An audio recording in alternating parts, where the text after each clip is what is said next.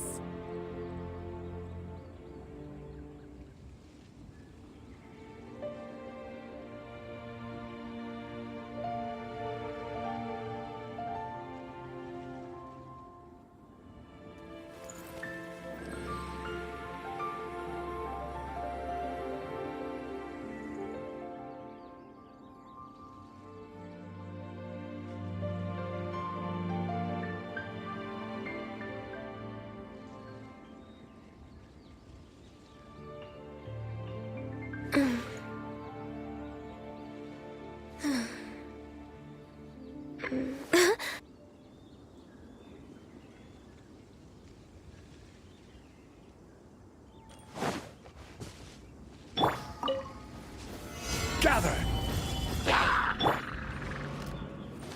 No touching! Useless.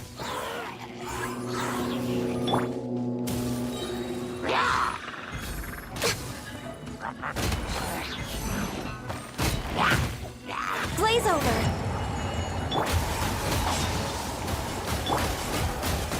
Solidify!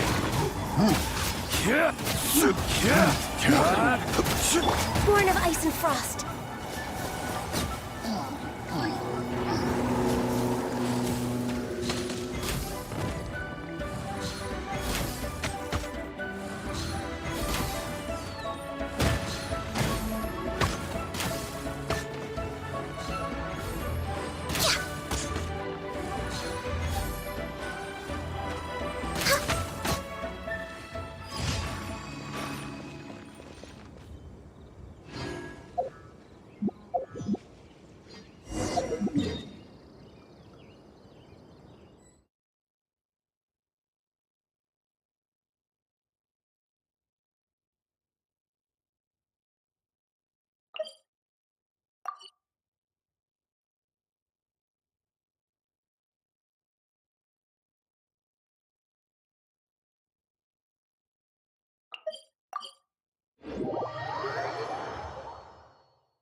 If you lie on the grass, you can feel the heartbeat of the world.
It's so nice to de-stress.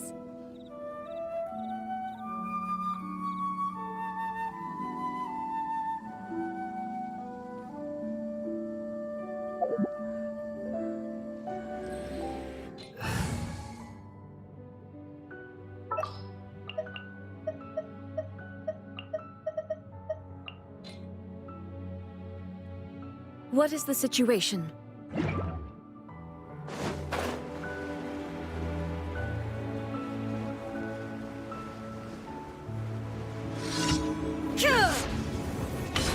Shine down! Order guide you. Stabilize. Should replace my hammer. Try.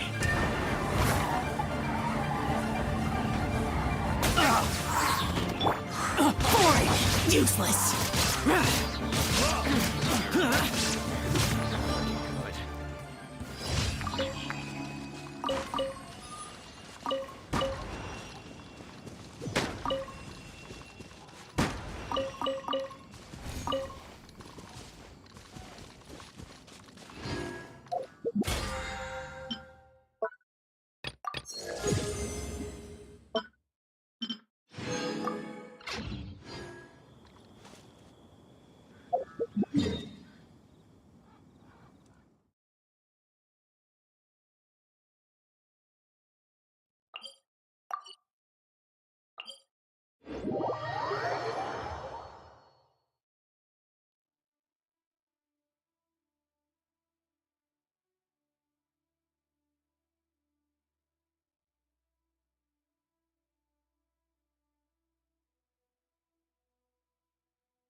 Another handsome sum today.